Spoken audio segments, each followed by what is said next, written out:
Hello and welcome to another Bimmer fixer video, and in this video we will be doing a service on a 2007 BMW X3 2-litre diesel.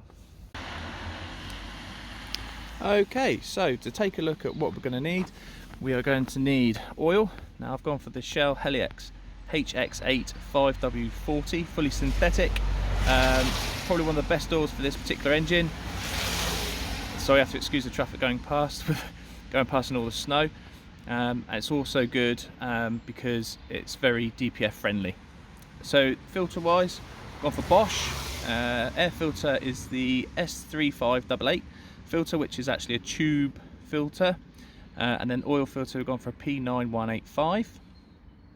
And you're going to need to be able to jack up the car, so we have jack, axle stands, got some wood to chock behind the back wheels for safety.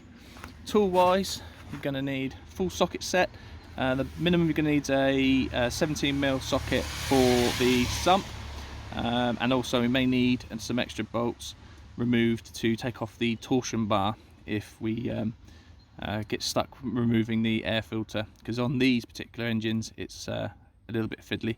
To get the oil filter off, you're going to need a 36mm socket. I picked this one up from Halfords. I think it's about £12. Makes life so much easier and you don't end up trashing the top of the filter. I'll show you in a bit what I mean. And also a smaller socket set as well. And you're going to need something to pop your used oil in. So what we're going to do now, we're going to jack the car up, making sure we use the right jacking point. So on these, jacking point is just there, it's that block there. So make sure you're on sturdy, safe ground, and make sure you chock the back wheels and then get the car up in the air. Okay, so once you have your car jacked up and all secure, I've got one on axle stands and the chock blocks at the back. That's the sump plug there. So that's a 17mm socket. It shouldn't be done up too tight, so it shouldn't take a lot to undo. Once you start, take the socket off, then use your fingers to undo it, and then you'll just feel it start to really slack off, and then whip the bolt out really quickly, and then scoot the bucket underneath to catch. I would show you, but it's a bit tight under here to film and to do something. Okay, so once you've popped your sump plug out and your oil's draining, leave it to drain while we do the air filter as well, to give it the most amount of time for it to drain properly. You could lift your dipstick out. This will help relieve any airlocks as well, help the system drain fully. I've now got my 36mm socket attached to my half drive on my ratchet. So all you need to do is break it off. I've already broken the seal on this one, so you literally just lift that off. It doesn't take a lot. When you come to doing it up, just make sure you don't do it up too tight. This was actually done up way too tight, and I'm surprised it's not cracked. But yeah, carry with that, lift that out, and then the filter will be inside here, and I'll show you that in a second. Okay, so once you've fully unwound the top of the filter, it'll just lift up. Try and keep it as straight as possible, so any oil that drips off drips back down inside the car and you don't end up dragging it across your engine bay. Also, it helps to have a rag ready, so you can pop it straight on and don't drip any oil anywhere. Okay, so there's the used filter.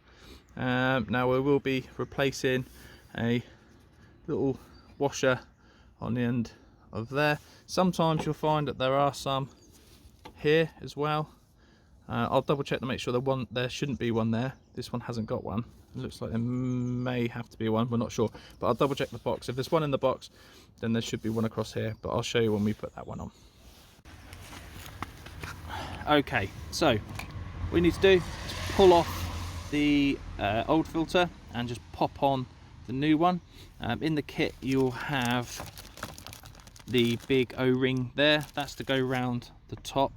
Now this, I didn't see it earlier because it was so squashed and gone hard, but it's actually, there is one there, it's just there. So if you pop a screwdriver in that little slit there and lift up, that O-ring will come out and you can just slide it off. And there isn't an O-ring in the pack for the end, so we won't be able to change that one. I don't know if that's a new thing now and they don't need changing. They used to, but there's not one in here. So, and that one's in good nick, so we won't worry about changing that. And also in the kit is a new copper washer for the sump plug as well, so we've got to make sure we change that as well. So we're going to pop that back in, then we'll put our new copper washer on our sump plug, pop that back in, and then we should be good to go. Remember, just when you put this back in, don't over tighten it, because that's what happened here. That could have broken if we weren't too careful, so make sure you don't over tighten that. Okay, so now we're ready to put the new filter back in. What you can do is you can put a little bit of old or new oil around the new O-ring there, just to help it seal properly, because when you pop it in, like so, once you start to tighten that, once it starts getting to the end of the thread, it can pinch and pop out, and then not creating a seal, and you can end up with an oil leak. So just pop a bit of oil around the new O-ring, and just to help it sit properly and not pinch. Okay, so we've taken off our old washer and popped on our new copper one. The reason it's copper is because it's slightly softer metal, so if there are any imperfections or any anything that would cause a leak in the sump, the copper would squish into the gaps to form a seal. So before you pop it back in, make sure the thread's nice and clean. There's no grit or anything in there that can damage the thread, or again damage a potential seal, again causing you a leak. So now we've got that on there, we'll pop that in, then we can fill it with oil, and then we'll move on to the air filter. Right, okay, so sump plug's back in. Now it's time for fresh oil. So if you have a funnel, that definitely helps. This takes 5 litres, 5.3 litres, I believe. So we'll pop the 5 in, we'll top it up a little bit with the 1 litre bottle, and then we'll just keep topping up till we're full. Okay, so we've popped 5 litres in. And what we're going to do is going to let it get up to temperature, and then we'll turn her off, check the level again, because once the oil's gone round, it's saturated the filter, the oil level will drop a bit, so we have to make sure we top it back up. But whilst the car's getting up to temperature, just double check for leaks, make sure your sump plug isn't leaking, check around the filter housing as well, make sure that's done up nice and tight but not too tight, don't forget. And yeah, so we're going to let it get up to temperature, and then we're going to check the oil level again and top up if we need to. Okay, so to do the air filter, we need to take the cover off here, top cover, the inlet hose there, the housing the inlet goes into, that's got to come off. There's a cover there, back there, that's got to come off. Also the strut brace there, that's got to come off as well. So there's 5 5mm Allen key bolts holding the top cover on, 1 on each corner and 1 there. So once they're out of the way, you can lift the cover, just move out of the way there. Then we have 1 there, I've already taken it out, so that can come out there. So hose pulls out there, pulls off there. Once that's out of the way, then we can take that 5mm out there, which will release that cover, and then we can move the strut brace out of the way as well after that. Right, okay, so where to start? Okay, so the inlet tube off, cover off, strut, torsion bar, that's off, the cover that was at the back, that's off. Now all the bolts were 5mm Allen key apart from 2. Now they are just there. You can get a socket for it. I'm working away from home, so I haven't actually got mine on me, but I did have what have I done with it, a 5/16 socket, and it's slightly more starred than an ordinary socket, and that was perfect for it. So you've got 1 there, and then there's 1 just down there, so you can just get to it. You can loosen them off, they won't pop out the cover, so don't worry about dropping them. They just sit inside this, but once you've done that, lift that out of the way, and there's your air filter, and then you can just wiggle her out, and then she will pop out eventually. There we go. So take out any loose debris that's in the bottom, and get your new filter, pop it in, and then put everything back in reverse. Okay, so we've got the filter housing back in now. It's a little bit fiddly.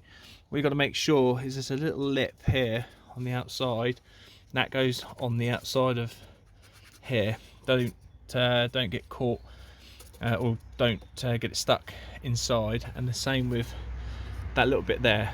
What we've got to do is remember that actually sits on the outside. It does look like it could sit on the inside, but just make sure it's on the outside. There's our funny bolts. One there, one at the back there. Make sure they're tightened up. Then after that, the back cover goes on. I've got to mention on the back, I'll walk round, just here, there's a little hose clamp that you've got to make sure you put back on as well. So once that's on, then it's with the strut brace, and then engine cover and inlet, put it all together, and we should be done after that.